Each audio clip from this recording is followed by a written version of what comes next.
Principal Ma'am, Dr. Sanjay Dogra Ma'am, then HODs, and faculty members, and those resource persons who have put their efforts to prepare the content, and they are ready with the articles and items required for the demonstration part.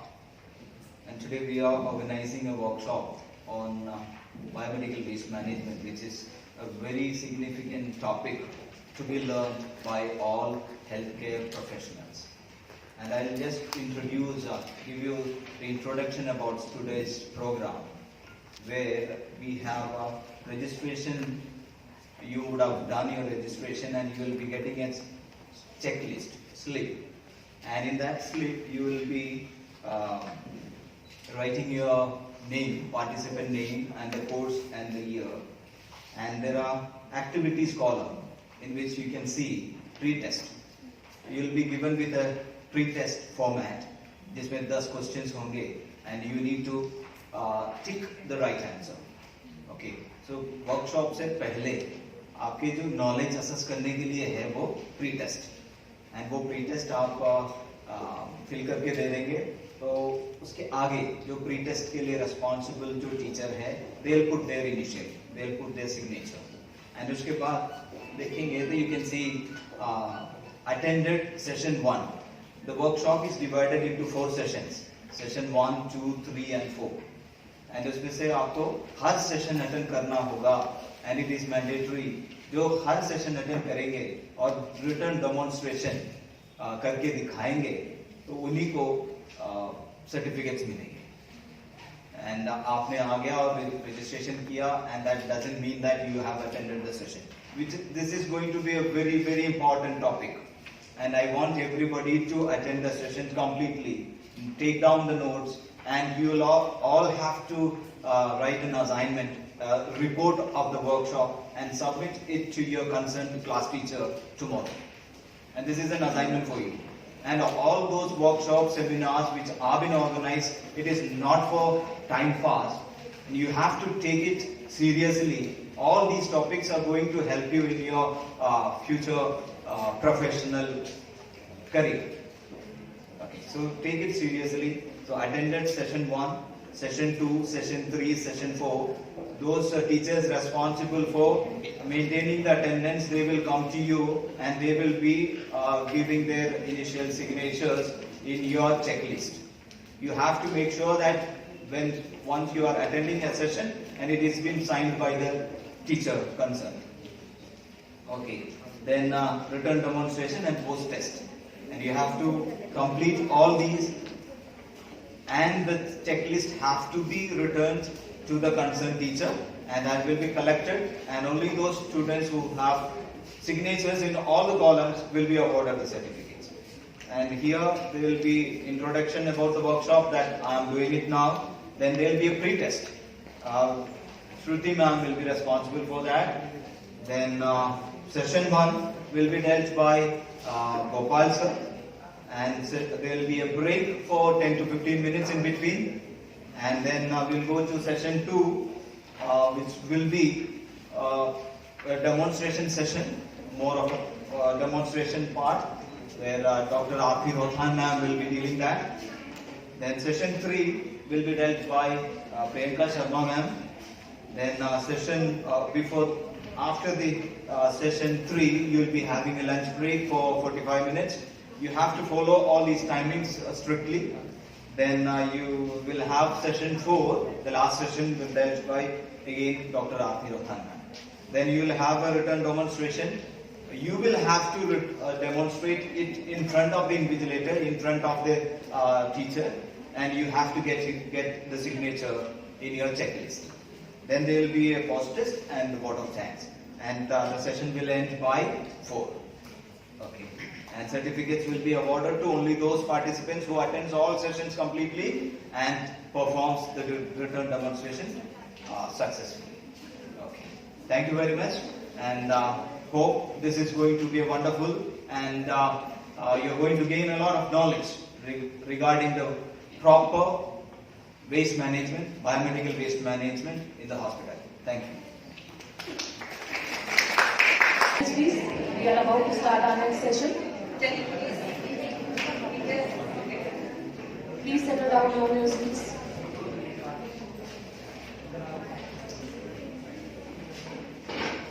Good morning to everyone. Myself Priyanka Sharma. So you all are aware of me as well. So we are proceeding with our next session, and for that I'm calling Mr. Gopal sir from MHA department. He will let us know about biomedical waste and how we are going to classify it. Okay? Please welcome Gopal sir.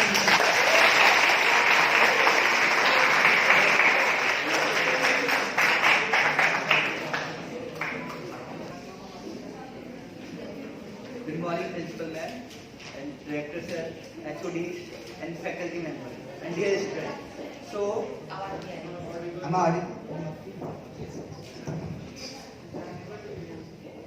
So, जो आज हम बात करेंगे biomedical waste management के बारे में बात करेंगे. So, I'll be taking a session on biomedical waste management. So, that is known as BMW. BMW means biomedical waste management. Okay. So, I'll be taking your introduction part. The introduction of biomedical waste management is as per the Act passed.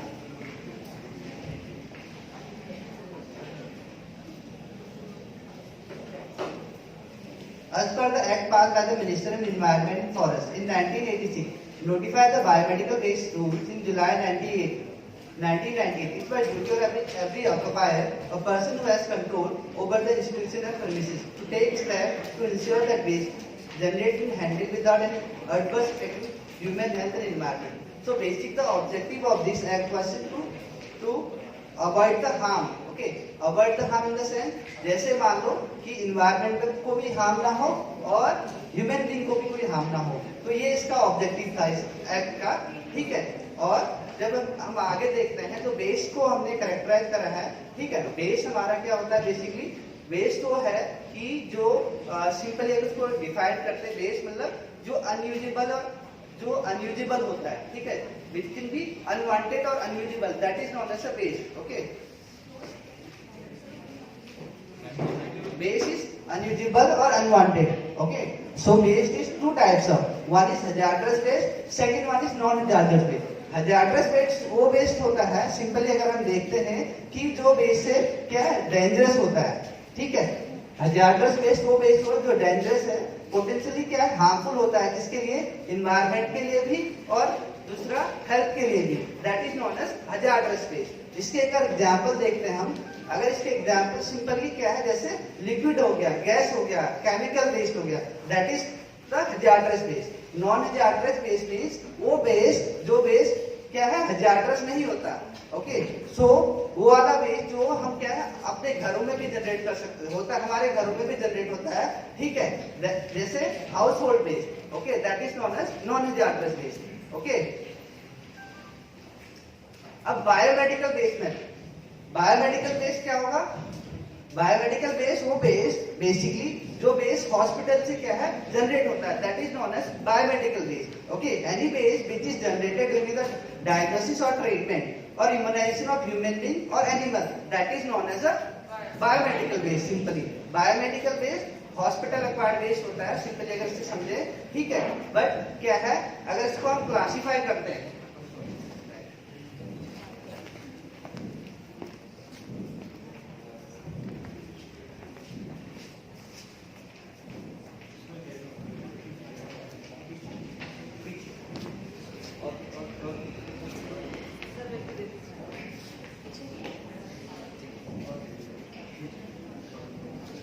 biomedical waste include all the waste generated from the healthcare facility which can be have adverse effect on the human health or person. Okay. और environment. Simply जो आपका biomedical waste है basically generated in the hospital. Okay. तो उसका अगर proper segregation या collection या transportation नहीं हुआ, उस वेस्ट में क्या होगा basically, simply it is harmful for environment as well as for आपका ह्यूमन बीइंग के लिए भी हार्मफुल है. All such waste which can be adversely harmful the environment health of a person considered as the infectious. Okay. That is also known as infectious waste. Okay. Hospital waste is also infectious waste. Means hospital में क्या है, जब diagnosis होता है, treatment होता है, उस duration में क्या होता है कि वेस्ट जनरेट होता है, ठीक है। बायोमेडिकल जैसे आपके आगे हम क्लासिफाई करेंगे तो आप देखोगे कि उस वेस्ट को, ठीक है। आगे क्लासिफिकेशन में हम देखेंगे कि अलग अलग कैटेगरी में इस वेस्ट को हमने कैरेक्टराइज करा गया है। So basically source of biomedical waste. Okay, there are two source of biomedical waste. First one is primary source, second one is secondary source. Okay, the primary source of biomedical waste is hospital, जैसे आपके hospital हो गया, nursing home हो गया, that is the primary source. तो secondary source मतलब वो source जहाँ से वेस्ट जनरेट होता है, जैसे आपके घरों में होता है, that is known as secondary source. Okay, जैसे इसमें इंस्टीट्यूट आपका एजुकेशन सेंटर भी आ जाते हैं, इंस्टीट्यूशन भी आ जाते हैं जो सेकेंडरी सोर्स में है, ठीक है। ओके, तो बायोमेडिकल वेस्ट को हमने क्लासिफाई कर रखा है। बायोमेडिकल वेस्ट क्या है, 3 कैटेगरी में क्लासिफाई कर रखा। Okay, first one is biomedical, second one is general waste, third one is other waste. Okay, first one is biomedical waste. Biomedical waste जैसे मैंने अभी आपको डेफिनेशन में बताया, तो बायोमेडिकल वेस्ट वो वेस्ट है जो क्या है ट्रीटमेंट के दौरान हॉस्पिटल में क्या कर रहा होता है, जनरेट कर रहा होता है, that is known as biomedical waste. Okay, simply. अब जनरल वेस्ट क्या होगा, जनरल वेस्ट वो वेस्ट होगा जो हार्मफुल नहीं होगा, that is known as the general waste. General waste आपका दो भागों में डिवाइड है, dry waste and wet waste. Okay, so general waste वो वेस्ट होता है, बेसिकली सिंपली इसको अगर हम डिफाइन करें तो general waste which is not harmful to human being and environment, that is known as क्या आपका general waste. Okay, general waste can be categorised in 2 parts, one is dry waste, second one is wet. Okay, dry के अंदर कौन सा waste है, basically जैसे आपके newspaper हो गया, ठीक है, कार्ड बॉक्स हो गया, ये क्या आते हैं आपके जनरल वेस्ट के, ड्राई वेस्ट के अंदर आते हैं, ठीक है।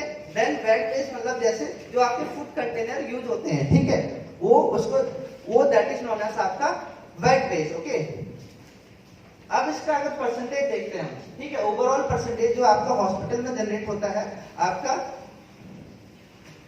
देखा जाए तो जो जनरल वेस्ट होता है, general waste is like 85% general waste आपका 85 जनरल वेस्ट होता है, और जो 15% होता है बायोमेडिकल वेस्ट होता है। जो 15% में भी 10% आपका क्या होगा, इंफेक्शियस वेस्ट होता है, और जो 5% होता है वो रेडियो एक्टिव वेस्ट होता है, ठीक है, रेडियो एक्टिव वेस्ट और केमिकल वेस्ट। ओके,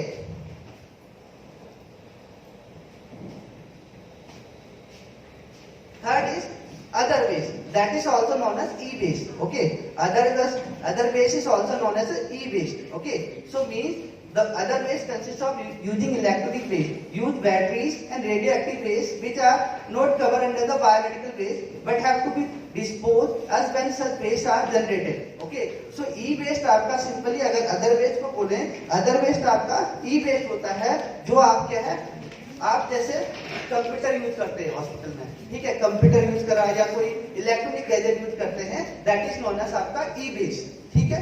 ई वेस्ट को हम बोल सकते हैं अदर वेस्ट। ओके, सो इससे भी क्या, अगर उसको प्रॉपर्ली डिस्कार्ड नहीं करा गया ई वेस्ट को, तो हार्मफुल हो सकता है, ठीक है, सो हार्मफुल हो सकता है, इसलिए उसको क्या है, जो ई वेस्ट होता है, बेसिकली ई वेस्ट को क्या करते हैं, हम रिसाइकल करते हैं, ठीक है। Most of the E waste can be recycle.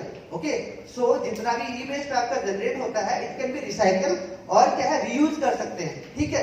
Reuse कैसे करेंगे, एक्चुअल फॉर्म में तो आप उसको यूज नहीं कर सकते, बट क्या है, उससे कुछ नया चीज आप क्या कर सकते हो, प्रोड्यूस कर सकते हो, that is known as e waste, ठीक है।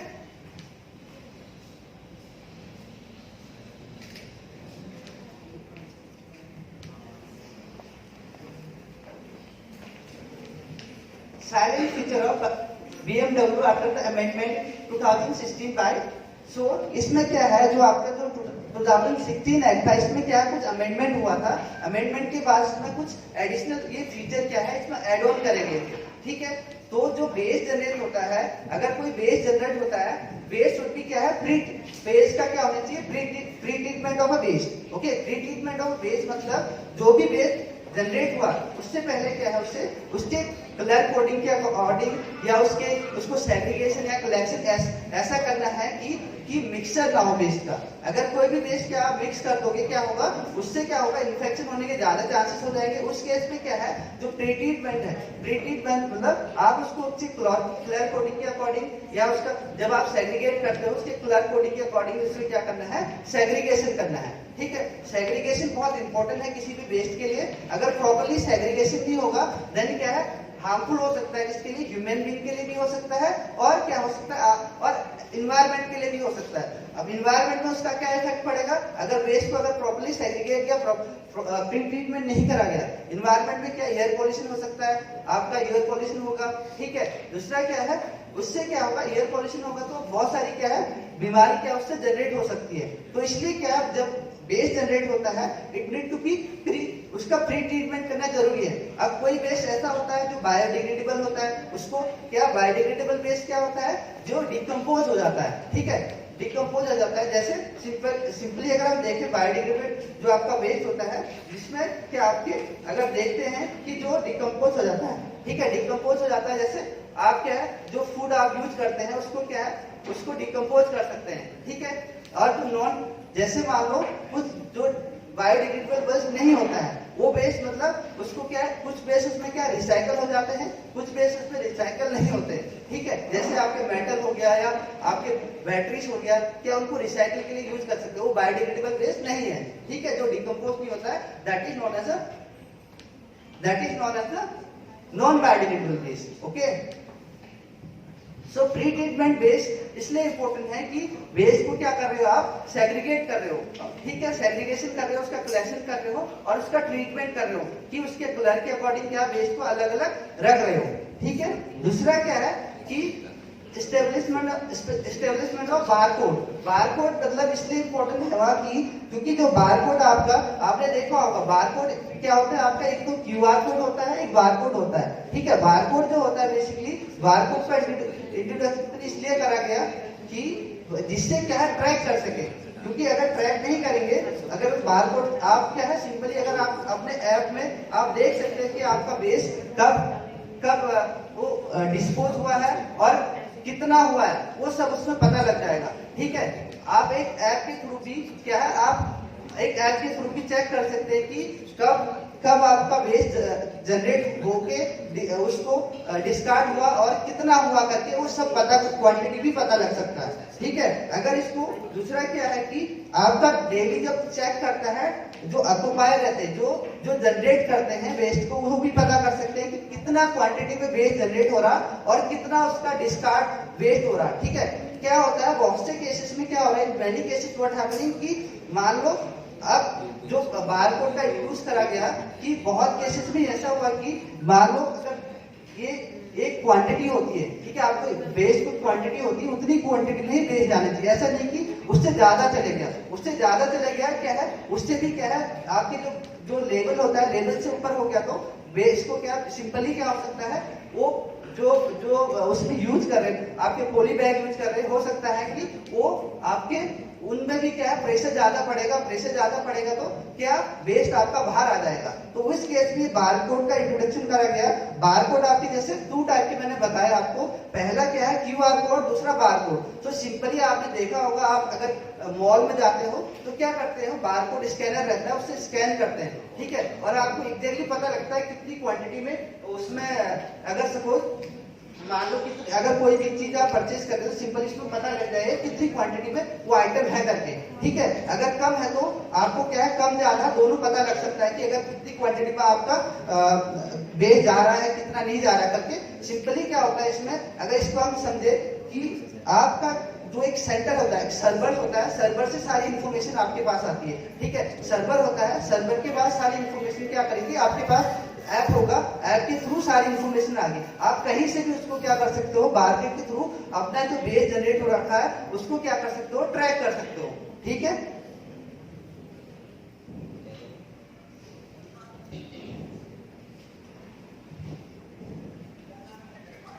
Third, training and health worker once in year. Training इसलिए इंपॉर्टेंट है क्योंकि अगर जो भी वेस्ट आपको क्या है नए क्या लॉ क्या हो रहे हैं, क्या मॉडिफिकेशन हो रही है या चेंजेस हो रहे हैं या उसमें कोई करेक्शन आ रहे हैं, तो क्या है रूल शुड बी क्या उनको आपके जो एम्प्लॉयज है उनको क्या है इन्फॉर्म करना है कि उसमें क्या चेंजेस आया, क्या मॉडिफिकेशन हुए, अमेंडमेंट हुआ, वो सब उसमें क्या है बताना है। ठीक है, अगर उनको पता ही नहीं रहेगा अमेंडमेंट क्या हुआ, अगर जैसे आपकी कलर कोड ये यहाँ पर क्या रखे, आपके पास कलर कोड होती है, ठीक है, हॉस्पिटल में अगर उनको इन्फॉर्मेशन, उनको आप अगर कोई चेंजेस या कोई अमेंडमेंट आया उनको आप इन्फॉर्म ही नहीं करोगे तो उनको पता ही लगेगा कि कौन से कलर कोड में कौन सा आपका गार्बेज जाता है करके। ठीक है, तो इसलिए क्या उनका ट्रेनिंग के लिए टाइम टू टाइम ट्रेनिंग करना है। दूसरा क्या है कि एक आपका उनको प्रॉपर सेग्रीगेशन कलेक्शन के बारे में बताना है, बिकॉज ये इंपॉर्टेंट है कि जब भी क्या है वेस्ट जनरेट हो, क्या सेग्रीगेशन क्या उसके सेग्रीगेशन कैसा होता है, it should be done according to the colour code. Okay, segregation आपका क्या है कलर कोडिंग के अकॉर्डिंग होना चाहिए। ठीक है, दूसरा थर्ड क्या है, ट्रेनिंग क्या है आपका एम्प्लॉय के लिए ट्रेनिंग वंस द ईयर क्या है, आपके जितना भी हॉस्पिटल है क्या वंस द ईयर उनको ये ट्रेनिंग देना चाहिए कि कैसे कैसे वेस्ट को सेग्रीगेट करते हैं, कैसे उसका कलेक्शन करते हैं और उसके लिए क्या क्या आपको प्रिकॉशन रखने हैं, वो सब क्या उनको ट्रेनिंग दी जाती है कि कैसे कैसे आप कि अपने आप को भी सेफ रखना है। बिकॉज उस जो वेस्ट जनरेट होता है इट इज ऑल्सो हार्मफुल ना। हो सकता है कि अगर मान लो आपका कुछ ऐसा वेस्ट है जैसे सिरिंज है, ठीक है, अगर किसी को सिरिंज आपको मान लो किसी को वेस्ट को क्या जनरेट क्या कर रहा है, उठा रहा है या उसको कलेक्ट कर रहा है, अगर उनको हो गया तो उनको सिरिंज लग गया तो हो सकता है कि जैसे कि जो पर्टिकुलर पर्सन है क्या हो सकता है इन्फेक्शन हो सकता है ना, जो जितने इन्फेक्शन अगर मान लो जो भी इन्फेक्शन पर्टिकुलर पर्सन में हो सकता है दूसरा पर्सन भी उससे इन्फेक्शन हो सकता है। तो इसलिए क्या है ट्रेनिंग इसलिए इम्पोर्टेंट है कि उनको क्या है आप क्या है कि कैसे वेस्ट जो उसको कलेक्ट करना है, उसका सेग्रीगेट करना है, उसके बारे में उनको बताया जाता है। अगर नहीं बताएंगे तो हो सकता है कि हार्मफुल हो सकता है उनके लिए भी और जो उसको कलेक्ट कर रहा है वो भी। ठीक है, थर्ड इज आपका record maintenance of a treatment of waste. So आपका जो वेस्ट जितना भी जनरेट हो रहा है, ठीक है, उसका रिकॉर्ड आपको रखना होता है। रिकॉर्ड रख के उसको रिकॉर्ड रख के बेसिकली क्या है कि आपको पता रहेगा कि कितना वेस्ट आपका जनरेट हुआ है। और दूसरा क्या है, हो सकता है कि कुछ केसेस पे क्या है वेस्ट का मिसयूज ना हो। Misuse in the sense recycle जो वेस्ट होते हैं आपका, अगर रिसाइकलिंग जो वेस्ट होते हैं उनको क्या है एक क्वांटिटी में आप अगर किसी को दे रहे हैं, ठीक है, अगर नेक्स्ट डे वो बोलते हैं कि हमको इस क्वांटिटी में हमारा वेस्ट नहीं आया, तो उस केस में आपका वेस्ट का मिसयूज भी हो सकता है। तो इसलिए आपको प्रॉपर रिकॉर्ड मेंटेन करना है। रिकॉर्ड मतलब कितना वेस्ट गया, कितना आपका जनरेट हो रहा है, वो सब आपको बताना है। ठीक है, अपने रिकॉर्ड में रखना है। Third is monitoring of review. Okay, so once in year इसका क्या मॉनिटरिंग होता है कि आपका कि सारे रिकॉर्ड चेक होते हैं, सारे आपके आपके जो रूल्स है वो फॉलो हो रहे, जो प्रोटोकॉल है वो फॉलो हो रहे हैं या नहीं हो रहे, उसके बारे में क्या है वंस इन ईयर क्या मॉनिटरिंग होता है, उसमें देखा जाता है। तो ये इंपॉर्टेंट है। आपके जो अमेंडमेंट आपके जो 2019 में हुए, ये कुछ इसके साइलेंट फीचर्स है। ओके, नेक्स्ट अगर मान लो कोई अगर डिसोबे करता है या उसको फॉलो नहीं करता रूल्स को, ठीक है,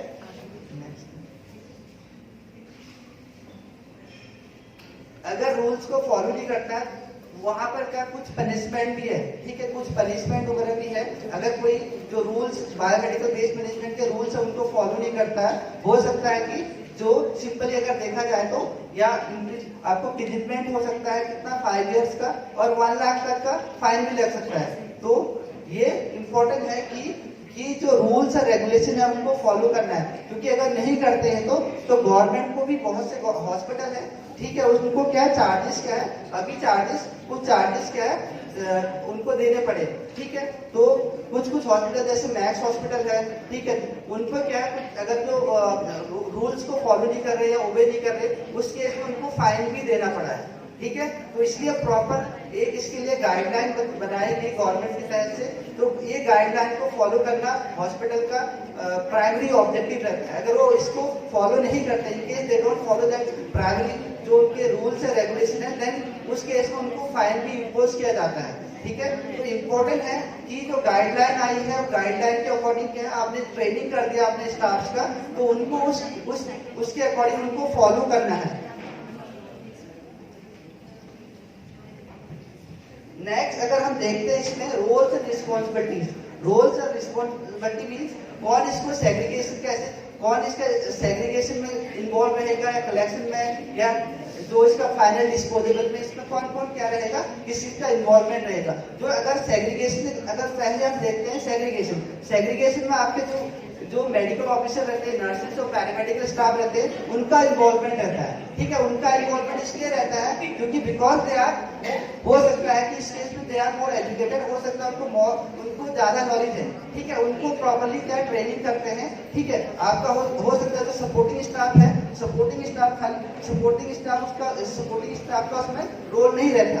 तो जो मेडिकल ऑफिसर रहता है वो इंचार्ज रहते हैं, वो रिस्पॉन्सिबल रहते हैं उसका प्रॉपर सेग्रीगेशन के बारे में हम आगे देखेंगे। मैम जब आपको स्लाइड में बताएगी सेग्रीगेशन क्या होता है करके। You are advised to maintain pin drop silence. If you want to talk, you can go out.